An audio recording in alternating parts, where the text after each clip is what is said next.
My name is Rebecca, and I'm 28 years old. As a finance executive engaged to Aaron, a brilliant tech entrepreneur, I thought I had my life perfectly planned. That was until my sister Madison's engagement party, when my mother threw scalding hot coffee in my face for refusing to give her $50,000. The physical pain was excruciating, but nothing compared to the emotional trauma. What happened next shocked everyone when Aaron walked in and revealed who I really was. Family secrets have a price, and I learned mine. Before I dive into my story, let me know where you're watching from the comments below. If you've ever dealt with family drama, give this video a like and subscribe to hear more stories about standing up for yourself. Trust me, what happened after the coffee incident will make your jaw drop. Growing up in a middle-class neighborhood on the north side of Chicago wasn't exactly picture-perfect. Our house was modest but comfortable, a split level with faded blue siding that my father Thomas promised to repaint every summer but never did. That was typical of my dad, full of good intentions but lacking follow-through, especially when it came to standing up to my mother, Catherine. Mom was the undisputed ruler of our household. With her perfectly styled hair and manicured nails, she maintained an image of suburban perfection while micromanaging every aspect of our lives. She had grown up with Little, the daughter of factory workers, and had developed an insatiable hunger for status and material things. Dad, with his accounting degree and stable job at an insurance company, provided the comfortable life she craved, but it was never quite enough. Then there was my younger sister Madison, 3 years my junior, and perpetually the golden child. While I had my mother's sharp features and analytical mind, Madison inherited our father's gentle blue eyes and easygoing nature. From the moment she was born, Madison could do no wrong in our mother's eyes. "Rebecca, why can't you be more like your sister?" became the soundtrack of my childhood, despite the fact that I was the one with straight A's and perfect attendance. Madison floated through life with a C average and a social calendar packed with friends and activities. When I joined the debate team and stayed late to practice, Mom complained about having to drive me home. When Madison joined cheerleading, Mom became the team mom and never missed a game. I learned early that approval in our house was conditional, and somehow, the conditions were always changing for me but remained effortlessly achievable for Madison. So I stopped seeking approval and started planning my escape. College applications became my secret lifeline. While Mom pushed me toward community college to save money, I applied to top universities behind her back. When acceptance letters arrived, including one with a partial scholarship to Northwestern, the explosion was nuclear. "Who's going to pay for this?" Mom demanded, waving my acceptance letter. "We've been saving for Madison's education." That was the first time I realized just how uneven the playing field was. The money had always been earmarked for Madison's future, while I was expected to make do with less. It was also the first time I stood my ground. "I'll pay for it myself," I declared, ignoring the pit in my stomach. And I did. Through a combination of scholarships, student loans, and working 3 part-time jobs, I put myself through Northwestern, graduating with a degree in finance. Those years were brutal, with barely any sleep between classes, work, and studying, but they taught me self-reliance. While my classmates partied on weekends, I waited tables at an upscale restaurant where I made valuable connections with business executives who became my first professional mentors. Throughout those challenging years, my grandmother Clara was my rock. Unlike my mother, Grandma Clara valued education and independence. She had worked as a bookkeeper in an era when few women had careers, and she recognized the same drive in me. "You remind me of myself," she told me during our Sunday phone calls. "Don't let anyone clip your wings, Rebecca." When Grandma Clara passed away during my senior year, I was devastated. The small inheritance she left me came with a letter. "For your future, whatever you decide that should be. Your dreams are worthy of investment." That $75,000 became the foundation of my financial independence, a secret nest egg I never told my family about. It wasn't enough to pay off my student loans, but it was enough to give me breathing room to make strategic career moves instead of desperate ones. After graduation, while Madison dropped out of community college to find herself, I landed an entry-level position at a prestigious financial firm in downtown Chicago. Mom's response was typically underwhelming. "Well, At least you'll have stable benefits. What she didn't know was that I had negotiated a salary above the standard offer, had arranged for performance-based bonuses, and had a 5-year career plan that I fully intended to exceed. While Madison cycled through retail jobs and relied on our parents for rent money, I was building something sustainable. The tension with my mother grew as my independence increased. Every achievement was met with a backhanded compliment. That promotion is nice, but when are you going to find a husband? Or a condo downtown? Isn't that area dangerous? But the real friction came from her increasing expectations that I should help out with Madison's expenses. First, it was small things, like covering Madison's phone bill when she was between jobs. Then it escalated to larger requests, like co-signing for Madison's car loan. "She's your sister," Mom would say, as if that relationship obligated me to financial responsibility for a grown woman's choices. I loved my sister, despite our differences, but I was beginning to resent being treated like an ATM with a familial obligation fee. Little did I know that these small requests were just the beginning of a pattern that would eventually explode in my face, quite literally. 6 years after graduation, my career had taken off in ways even I hadn't anticipated. Through strategic career moves and a reputation for financial acumen, I had risen to become a senior financial advisor at Blackwell Partners, managing portfolios for high-net-worth clients. My office overlooked Lake Michigan, a daily reminder of how far I'd come from that blue split-level house. It was at a charity gala for financial literacy that I met Aaron. Tall, with dark curly hair and intelligent brown eyes, he caught my attention not with flashy displays of wealth like some men in our circle, but with thoughtful questions about the foundation's impact metrics. Aaron had built a successful tech security company from his college dorm room, selling it for 8 figures before starting a new venture in sustainable technology. Like me, he had clawed his way up from modest beginnings through sheer determination. "Most people at these events just write checks for the tax benefits," he told me over champagne. "You actually seem to care about the program." 2 years of dating had confirmed what I suspected that night. Aaron and I shared core values about money, family, and purpose. We both believed in living comfortably, but not extravagantly, in using our resources to create security, but also to make a difference. When he proposed on a quiet morning hike rather than with some elaborate public spectacle, I knew I'd found my partner. Our wedding plans reflected our personalities. We chose a historic lighthouse on the Maine coast, with accommodations for 50 close friends and family. The budget was $40,000, which would cover everything from travel for immediate family to the reception dinner. It wasn't lavish by wealthy standards, but it was meaningful and exactly what we wanted. "We could elope and donate the money instead," Aaron had suggested, half joking. "My mother would never forgive me," I replied, though the idea was tempting. Catherine's reaction to our engagement had been predictably underwhelming. "Well, at least someone wants to marry you at your age," she said, examining my simple emerald engagement ring with thinly veiled disappointment. Dad offered awkward congratulations while Madison immediately launched into questions about the bachelorette party she assumed she'd be planning. In the months following our engagement, my mother's calls increased, always circling around to financial matters. Madison had met someone special, she hinted. They might be getting serious. Wouldn't it be nice if the family could help them get established? "Mom, I'm planning my own wedding right now," I reminded her during one such call. "And Aaron and I are buying a house. I don't have extra funds to give away." "Family helps family," she replied, her guilt trip skills finely honed over decades. Aaron noticed my tension after these calls. "You know you don't have to solve everyone's problems, right?" he said, massaging my shoulders one evening. "Your financial success doesn't make you responsible for bailing out your sister." My therapist Jillian, whom I'd started seeing to work through my family issues, had similar advice. "Boundaries are healthy," she reminded me during our sessions. "Saying no doesn't make you a bad daughter or sister." Intellectually, I understood this.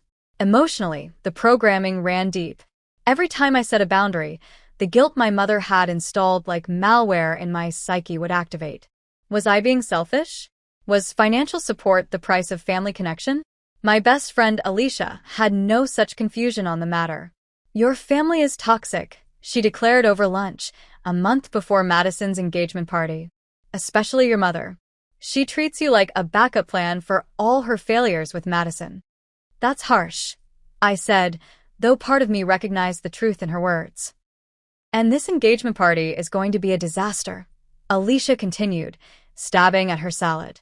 Madison dating this out-of-work actor for 6 months and suddenly they're engaged? Your mother planning some extravagant party? It's a setup, Rebecca. They're going to hit you up for money, mark my words. I sighed, turning my wedding ring around my finger. Maybe, but I have to go. There's still my family. Then take Aaron, Alicia insisted. Don't face them alone. I nodded, though I knew Aaron had an important investor meeting that weekend. I'll be fine. I'm a grown woman who can say no to her mother. Alicia's skeptical expression spoke volumes. Just promise me you'll leave if it gets bad. Your mental health matters more than keeping the peace. I promise, I said, with more confidence than I felt. What I didn't tell Alicia or anyone was that I'd been having nightmares about the upcoming engagement party. In my dreams, I was always trapped in my childhood home, rooms shrinking around me, my mother's voice getting louder until I woke up gasping for air. 6 months away from my own wedding, I should have been excited about cake tastings and honeymoon plans. Instead, I was dreading a weekend with my family, feeling like that uncertain teenager again instead of the accomplished woman I had become. Aaron kissed me goodbye the morning I left for the party. Call me if you need reinforcements, he said. I can be there in 3 hours if this meeting wraps up early. I've got this, I assured him and myself.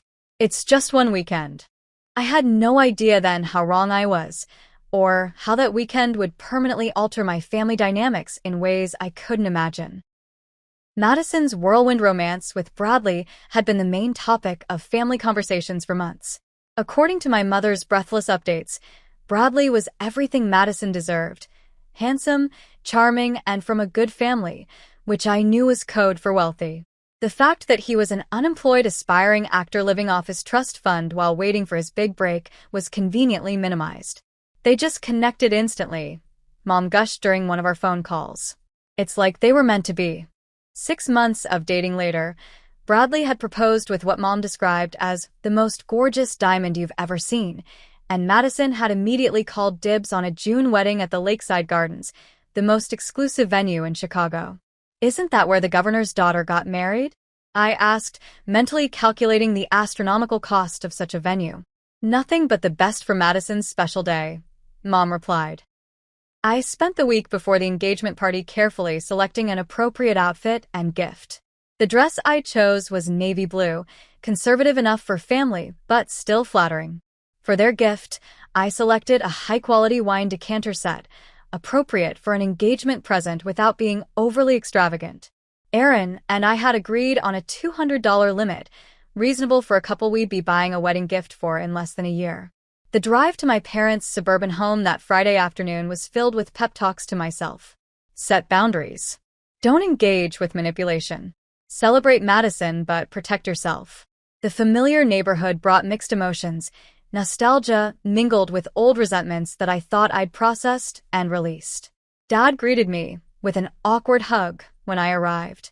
Good to see you, kiddo, he said, taking my overnight bag. Your mother's been cooking up a storm. The house smelled like my childhood, cinnamon and lemon cleaner, but looked different. New furniture, freshly painted walls, updated kitchen appliances. I wondered briefly about the cost of these renovations, knowing my father's modest salary and my mother's lack of employment. Madison squealed when she saw me, rushing down the stairs in a flutter of blonde hair and expensive perfume. Becca, you're here. She enveloped me in a hug that felt genuine, despite our complicated relationship.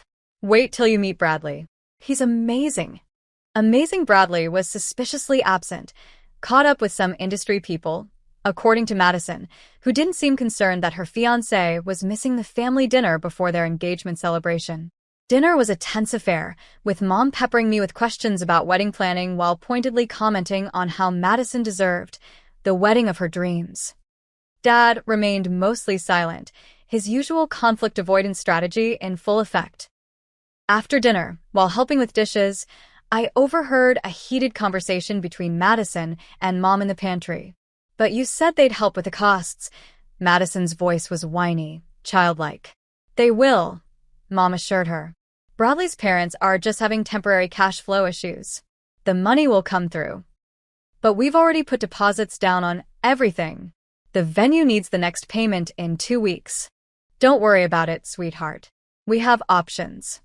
The way she said options sent a chill down my spine, confirming Alicia's warning. Later that evening, as extended family began arriving for the weekend, I found myself cornered by Aunt Patricia, my mother's sister, and equally adept at backhanded compliments. Rebecca, still working that corporate job, huh? No time for family or children. Well, I suppose someone has to pay the bills.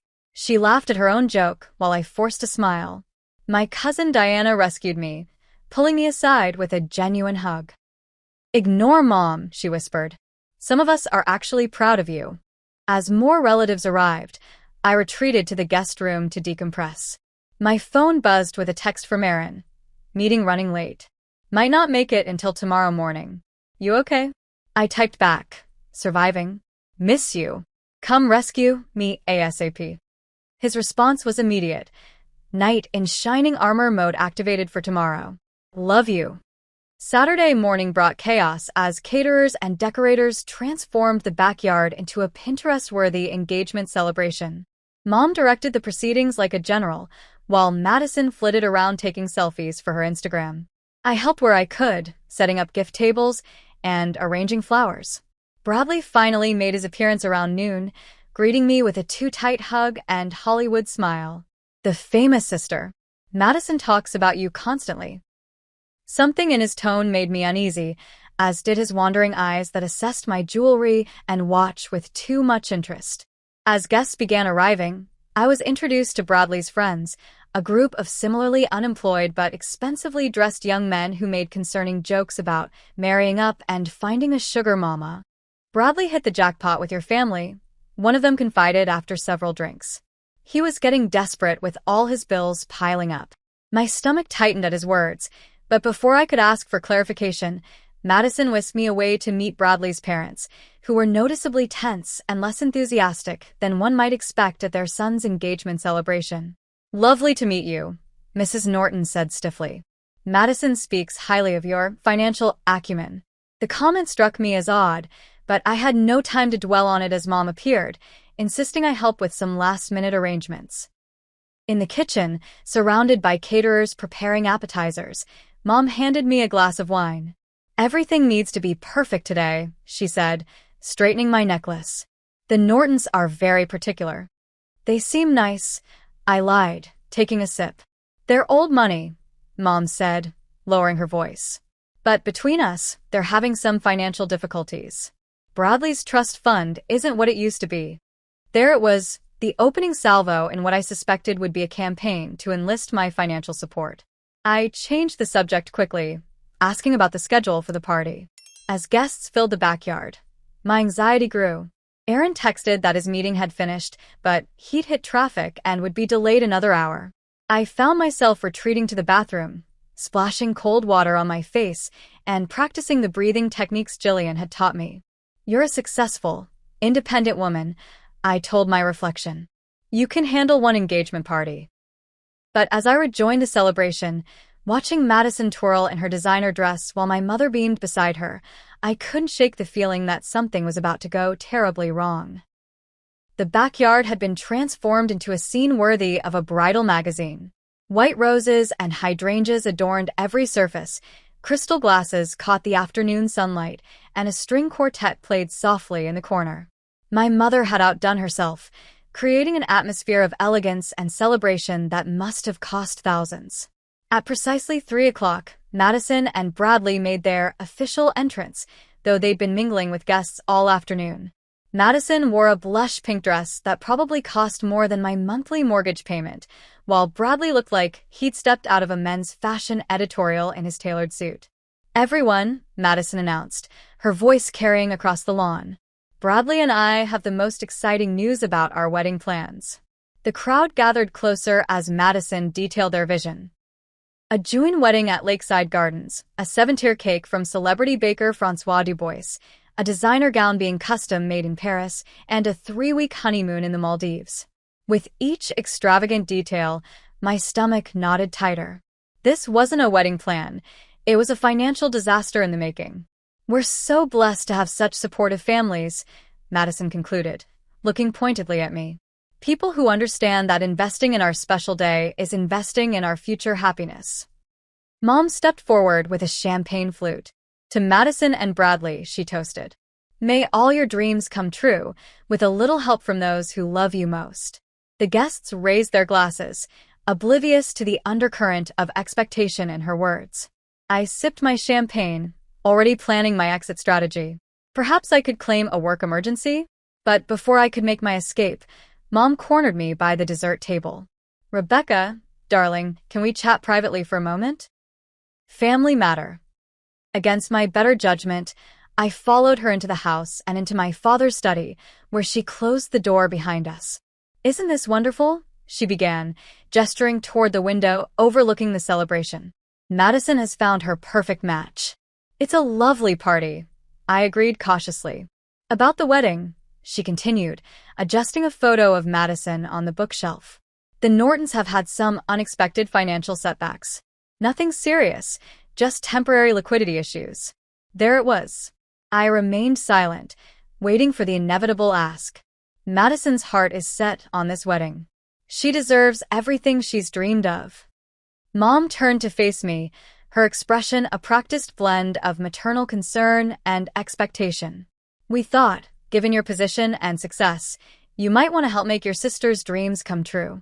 "Mom, I'm planning my own wedding," I reminded her. "Aaron and I have budgeted carefully for it." "Yes, but you two are so practical," she said, waving dismissively. "Your little lighthouse ceremony can easily be postponed. Madison and Bradley need a proper start to their life together." The casual dismissal of my own plans stung, but I kept my voice level. "How much are you asking for?" Mom brightened, sensing victory. "Just $50,000. For now. Possibly a bit more later for the honeymoon." The amount hit me like a physical blow. $50,000? That's more than my entire wedding budget. "Well, yes, but you and Aaron can afford it. You both have such good jobs." Her tone suggested this, made the request perfectly reasonable. "No," I said firmly. "I'm not giving Madison $50,000 for a wedding that's beyond her means. It's financially irresponsible and unfair to ask me." Mom's expression hardened. "After everything we've done for you? All the sacrifices?" "What sacrifices, Mom? I put myself through college. I built my career without help. I've been financially independent since I was 18. We gave you a home, stability, opportunities. Basic parental responsibilities aren't special favors that require repayment," I countered, my therapist's words flowing through me. Mom's face flushed with anger. "You've always been selfish, Rebecca. Always thinking only of yourself. Your sister needs help, and you're too busy counting your money to care about family." "This isn't about caring for family. It's about enabling poor financial decisions," I said, moving toward the door.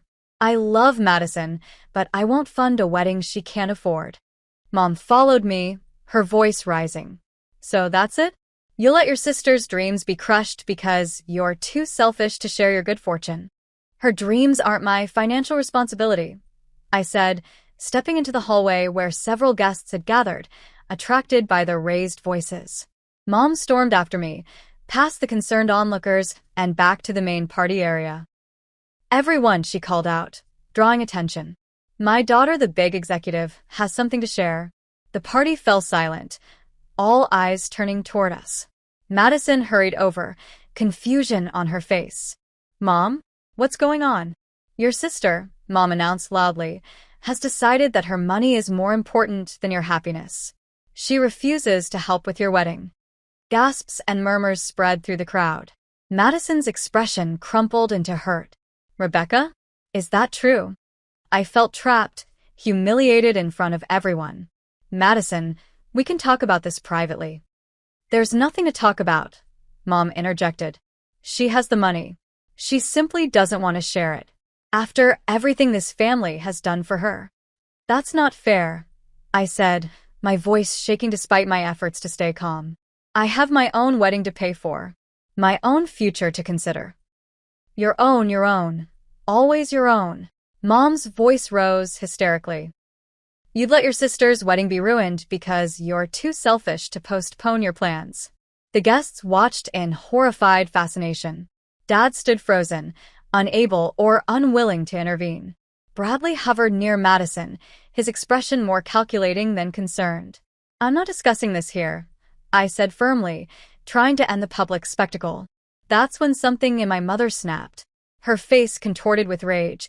She lunged toward the refreshment table, grabbed a cup of coffee, and before anyone could react, threw the contents directly in my face. The hot liquid hit my skin like fire. I screamed, more from shock than pain, though the pain followed instantly. Coffee soaked my dress, my hair, burning my cheeks and neck. Through the blur of tears, I saw Madison's hand over her mouth, Bradley's widened eyes, the horrified expressions of the guests. Now look what you made me do. Mom shrieked, as if I had somehow forced her hand. You've ruined everything, just like always. I stood there, dripping and humiliated, unable to process what had just happened. Someone handed me a napkin. Someone else guided me toward a chair. Through the chaos, I heard Madison's voice, not comforting me but complaining. Mom, everyone's leaving. You've ruined my engagement party. That's when the front door opened, and Aaron walked in. Aaron took in the scene in an instant, me sitting with coffee-stained clothes, tears streaming down my face, napkins pressed against my reddened skin, my mother standing defiant yet somehow playing the victim, Madison oscillating between concern for her party and half-hearted concern for me, and the guests awkwardly witnessing this family implosion. Rebecca. He rushed to my side, gently examining my face. What happened? Are you okay? Before I could answer, Mom stepped forward, instantly switching to her charming social persona. Aaron, so glad you could join us. Just a little family disagreement that got out of hand. Rebecca was being difficult about helping with Madison's wedding, and I'm afraid I lost my temper. Aaron's expression darkened as he looked from my mother to my coffee-soaked dress. You threw hot coffee at your daughter because she wouldn't give you money? It wasn't like that, Mom backpedaled. It was an accident in the heat of the moment. Rebecca knows how important Madison's wedding is to this family. Aaron helped me to my feet, his arm protectively around my shoulders. I think Rebecca needs medical attention. Those burns need to be treated. Don't be dramatic, Mom said dismissively. It wasn't that hot. Something in Aaron snapped. I'd never seen his normally calm demeanor transform like this, his voice taking on an edge I'd never heard before.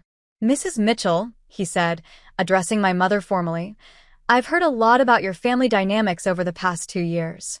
I've heard how Rebecca put herself through college while you saved for Madison's education. I've heard how you constantly diminish Rebecca's achievements while celebrating Madison's smallest efforts. Mom's face flushed. That's not true. We've always supported both our daughters equally. Really? Aaron looked around at the assembled guests, who were now riveted by this confrontation. Then perhaps you'd like to explain why you're demanding $50,000 from Rebecca when she's been anonymously paying your mortgage for the past 3 years? A collective gasp went through the crowd. Mom's face drained of color. What are you talking about? Rebecca didn't want you to know, Aaron continued, his voice carrying clearly across the now silent backyard. She set up the payments through a trust so you wouldn't feel obligated or embarrassed. She knew Dad's company was struggling, and rather than let you lose your home, she stepped in. Without recognition. Without thanks. Dad stepped forward, confusion written across his face. Rebecca, is this true? I nodded, my secret exposed. I didn't want you to worry about the house, I said quietly. Aaron wasn't finished. And Madison, did you know that Rebecca paid off your student loans? All $30,000 of them? She told the loan company to inform you it was a program forgiveness grant. Madison's mouth fell open. That was you? But why wouldn't you tell me? Because she didn't want gratitude, Aaron answered for me. She just wanted to help without making you feel indebted. He turned back to my mother, whose righteous indignation had deflated into stunned silence. Rebecca isn't just a finance executive, Mrs. Mitchell. She's a founding partner at Blackwell Partners, one of the most successful venture capital firms in Chicago. The modest inheritance her grandmother left her? She invested it brilliantly. She has a net worth that would make your head spin, but you'd never know it because she doesn't flaunt her success. My secret financial life was being laid bare in front of everyone, and while part of me wanted to stop Erin, another part felt relieved. The weight of hiding my success from my status-obsessed family had been exhausting. But that's impossible, Mom sputtered.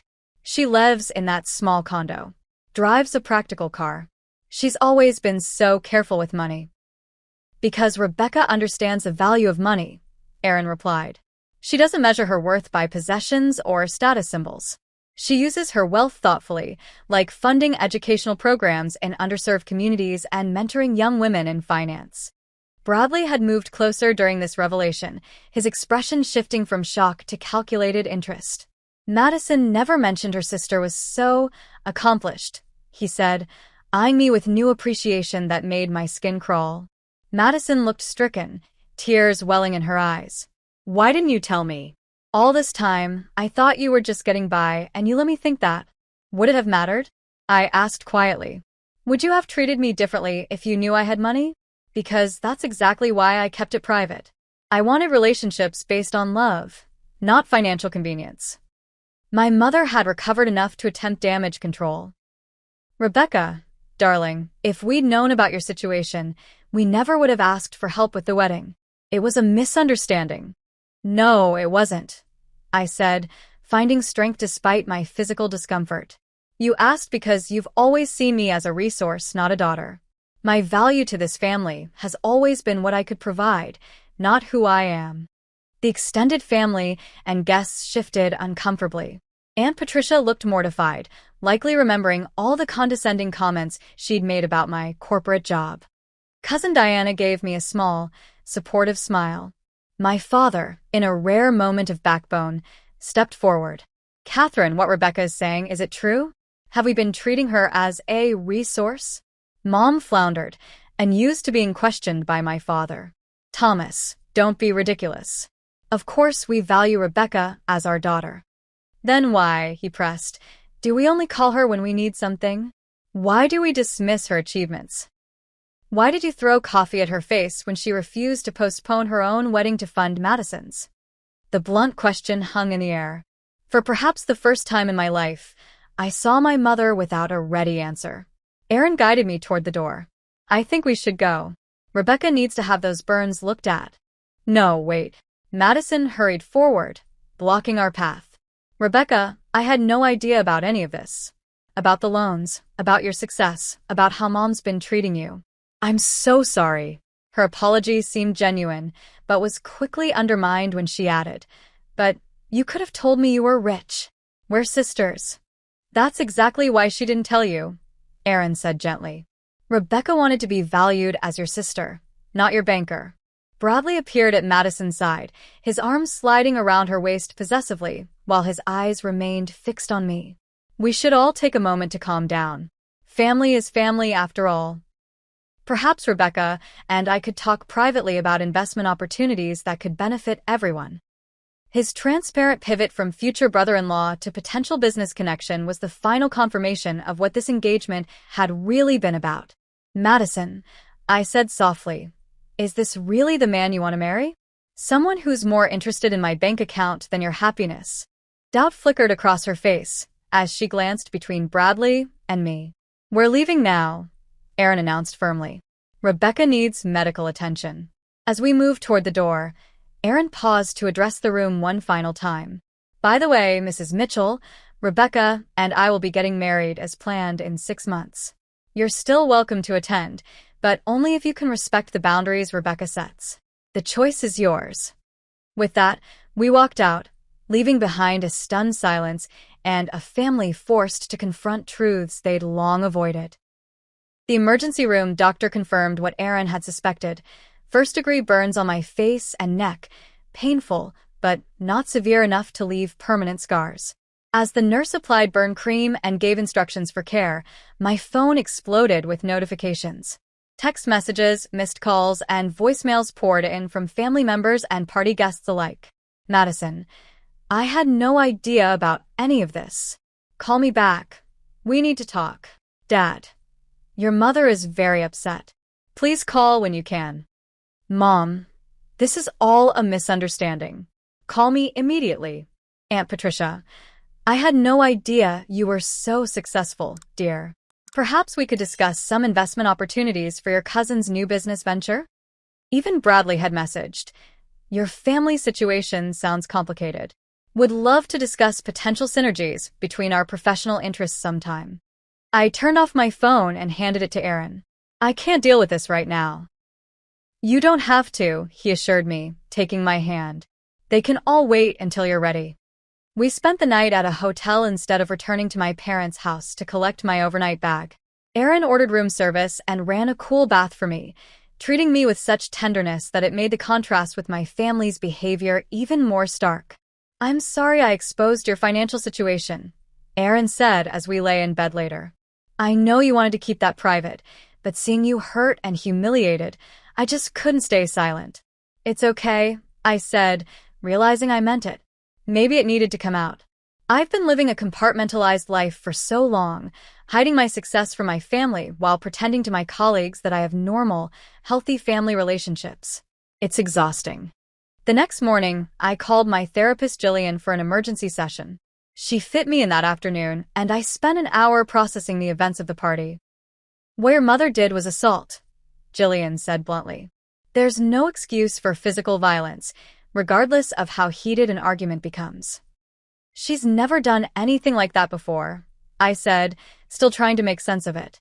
Perhaps not physically, Jillian noted, but there's been emotional violence throughout your relationship. This was just an escalation of existing patterns. She helped me work through a plan for moving forward, emphasizing the importance of maintaining boundaries. You're not responsible for your family's reactions to your boundaries, she reminded me.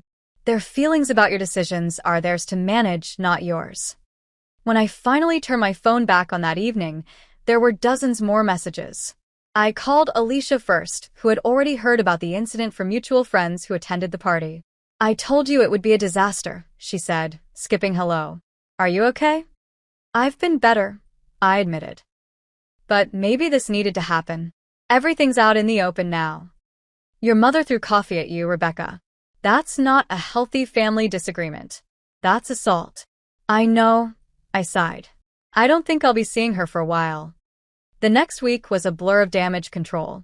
Madison showed up at my office unannounced, causing a scene in the reception area until I agreed to see her.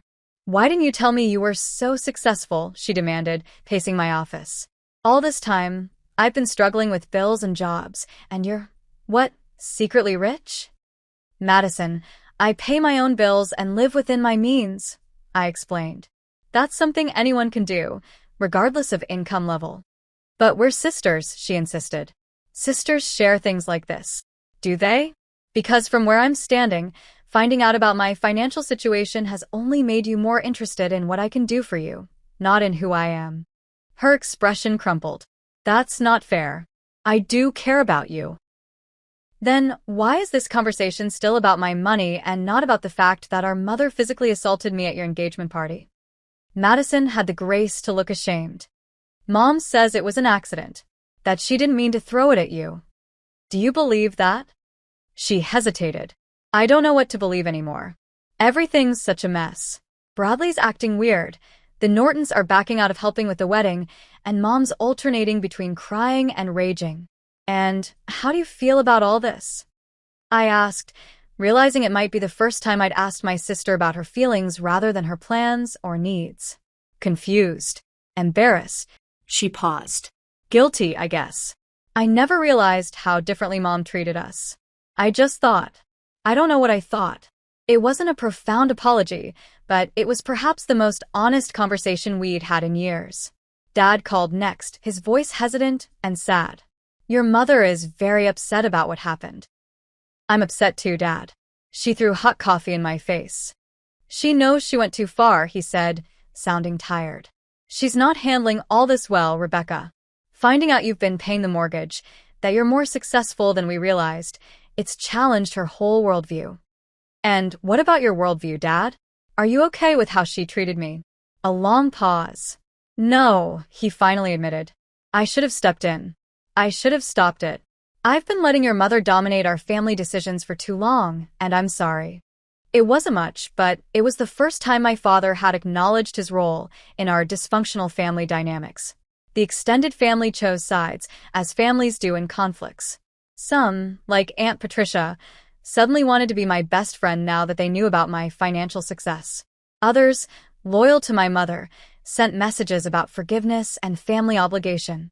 A few, like Cousin Diana, reached out with genuine concern for my well-being. Meanwhile, my professional life continued. Being a partner at Blackwell meant I couldn't simply disappear to nurse my emotional wounds. I had client meetings, investment decisions, and a team that depended on me. In some ways, the structured environment of work was a relief compared to the chaos of my family situation. Aaron's family, in contrast to mine, responded to the news with appropriate concern and support. His mother Linda called to check on me regularly, never once mentioning money or making demands. His father Robert offered legal advice about restraining orders, just in case things escalate further. Their healthy family dynamic was both comforting and painful to witness, highlighting what I'd missed in my own upbringing. 3 weeks after the incident, my mother escalated her attempts to re-establish contact. She showed up at my office building, creating such a disturbance in the lobby that security had to escort her out. She sent a lavish flower arrangement with a card that read, "Families fight but always forgive," as if what had happened was a minor disagreement rather than assault. Madison's social media told its own story. Posts about wedding planning gave way to vague statements about family difficulties and learning who really supports you. Bradley featured less prominently in her photos, and rumors reached me through mutual acquaintances that the engagement was on shaky ground. Through it all, Aaron remained my steadfast support. He never once suggested I reconcile with my mother out of obligation, never minimized the impact of what had happened, never pressured me to make decisions about family contact before I was ready. "Family should lift you up, not tear you down," he said one evening as we discussed whether to invite my parents to our wedding. "Biological connections don't entitle people to mistreat you." Slowly, with Jillian's help, I began to recognize how my mother's treatment had shaped my own relationship with success and self-worth. Why I had kept my achievements private. Why I felt guilty about my financial security. Why I constantly felt I needed to earn love through usefulness. Breaking generational patterns is hard work, Jillian assured me. But you're already doing it by setting boundaries and recognizing unhealthy dynamics.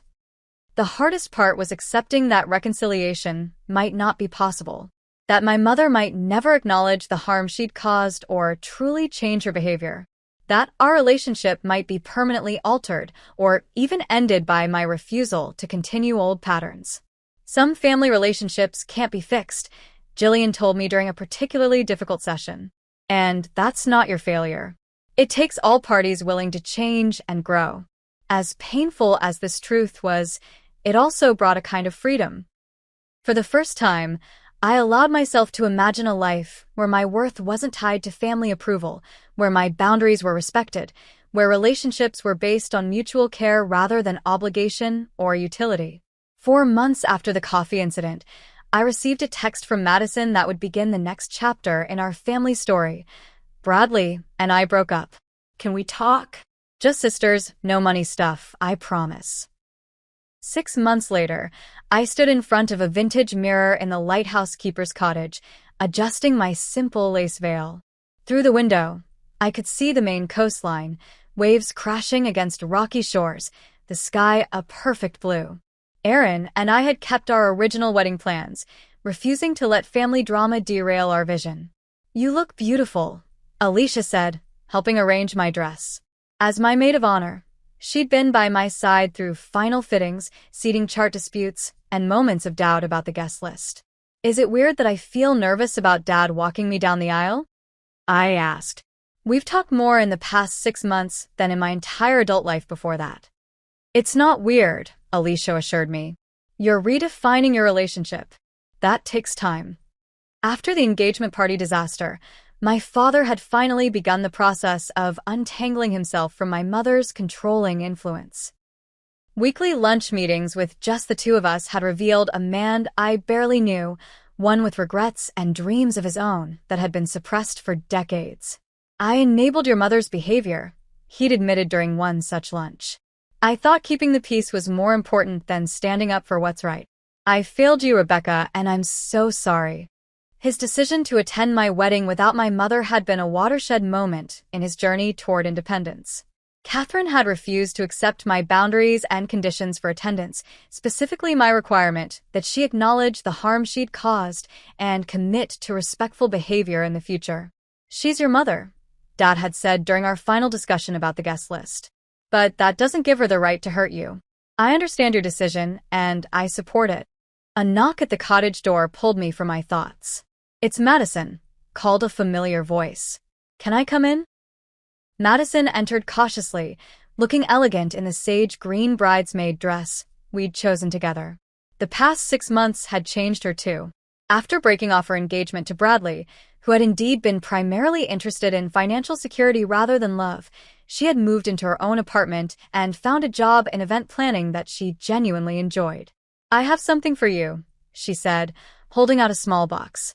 "It's not much, but it's something old and borrowed." Inside was our grandmother's pearl bracelet, a family heirloom I'd always admired. "Mom doesn't know I took it," Madison admitted, "but Grandma would have wanted you to wear it today." The gesture brought tears to my eyes. My relationship with Madison was still healing, still finding its new shape, but moments like this gave me hope. "Thank you," I said, slipping it onto my wrist. "It's perfect." "I have some news," Madison said, helping adjust my veil. "I've been approved for a small business loan. I'm starting my own event planning company." "Madison, that's wonderful. And I did it without asking for family money," she added proudly. "The business plan, the loan application, everything, I did it myself. Well, with some advice from this really smart financial expert I know." She nudged me with a smile. Our heart-to-heart was interrupted by another knock, this time my father announcing it was time. As he led me toward the lighthouse where 50 of our closest friends and family waited, I felt a strange mixture of sadness and peace about my mother's absence. "She's missing a beautiful day," Dad said quietly, seeming to read my thoughts. "That was her choice," I replied. "We're all making choices about the relationships we want." The ceremony was everything Aaron and I had envisioned, intimate and meaningful against the backdrop of crashing waves. As we exchanged vows, I looked out at the gathered faces, seeing not just the people who were there but acknowledging the significance of who wasn't. At the reception, held in a tent beside the lighthouse, I was surprised to see Madison deep in conversation with Aaron's cousin Michael, both laughing over some shared joke. It was good to see her connecting with someone for reasons other than status or financial security. Later, as Aaron and I shared our first dance, he whispered, "Happy?" "Very," I assured him. "It's exactly what we wanted." "Even with the family complications?" I considered the question seriously. Maybe because of them in some ways. This wedding represents choices we've made consciously, not obligations we've fulfilled reluctantly. The evening flowed with joy and celebration, without the undercurrent of tension that had characterized so many family gatherings in the past. Dad gave a heartfelt toast that acknowledged our journey without dwelling on absences. Madison danced with everyone, showing a lightness I hadn't seen in years. As the party wound down, Madison caught me alone near the dessert table. "I need to tell you something," she said, uncharacteristically serious. "I've been talking to Mom." My guard immediately went up. "Madison, no, wait, it's not what you think. I've been trying to help her understand what went wrong, why her behavior was so harmful. I don't know if she'll ever fully get it, but she's starting therapy next week." "Really?" I couldn't hide my skepticism. "Really? I'm not saying you need to let her back into your life," Madison clarified. "That's your decision entirely. I just thought you should know she's trying in her own way." I nodded, unsure how to feel about this information. "Thank you for telling me." Later that night, after most guests had departed, I found Madison sitting alone on the lighthouse steps, looking out at the moonlit ocean. "Mind if I join you?" I asked, gathering my wedding dress to sit beside her. "It's your wedding. You can do whatever you want," she smiled, making room. We sat in comfortable silence for a moment before Madison spoke. I've been thinking about money a lot lately. I tensed slightly. Oh, not your money, she clarified quickly. Just money in general. How it's shaped our family dynamics. How Mom's obsession with status and keeping up appearances affected both of us, just in different ways. How so? I was genuinely curious about her perspective. You rebelled by becoming super independent and secretive about your success. I rebelled by becoming dependent and entitled. She looked at me with new self-awareness. Neither was particularly healthy, was it? I shook my head. No, but we're learning. I brought something to show you, Madison said, pulling a folded paper from her clutch. My first business budget. I was hoping you might look it over, not to pay for anything, just to give me advice. If that's okay. The gesture moved me deeply. Not because she was asking for financial guidance, but because it represented a new kind of relationship between us, one based on mutual respect rather than obligation or competition. I'd be honored, I said, taking the paper. How about lunch next week to discuss it? Madison's smile was answer enough. As we headed back to the reception to find Aaron and say our goodbyes, I reflected on the journey of the past 6 months. The coffee incident, painful as it was, had forced open doors that had long been closed in my family.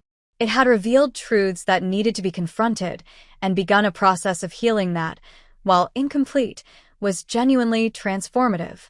My wedding day hadn't included my mother, and that was a loss I acknowledged. But it had included authentic connections, honest emotions, and a vision of family based on respect rather than obligation. As Aaron and I departed amid sparklers and well-wishes, I carried with me not just the joy of our union, but the peace of knowing I was building a life on my own terms, with relationships that nourished rather than depleted me. Some family relationships might never fully heal. Some boundaries might need to remain permanently in place. But others, like my reconnection with Madison and my father, proved that growth and change were possible when all parties were willing to do the work. The true wealth in my life, I realized, wasn't in my bank accounts or investment portfolio. It was in the authentic connections I'd cultivated, the boundaries I'd learned to set, and the future Aaron and I would build together, free from the dysfunctional patterns of the past. What a journey it had been, from hot coffee in my face to cool ocean breezes on my wedding night. From family chaos to hard-won peace. From hiding my true self to standing confidently in my full identity. Sometimes, it takes a dramatic rupture to create space for genuine healing. My mother's coffee attack had been that catalyst, painful but ultimately transformative. And for that unexpected gift, amid all the hurt, I found myself strangely grateful. Thank you all for watching my story. I'd love to know if you've ever had to set difficult boundaries with family members and how it affected your relationships. Have you experienced a dramatic family confrontation that ultimately led to positive change? Share your experiences in the comments below. If this story resonated with you, please hit that like button and subscribe for more real-life stories about family dynamics and personal growth. Remember, sometimes the most painful moments become turning points toward a healthier future. Wishing you all the strength to create the relationships you deserve.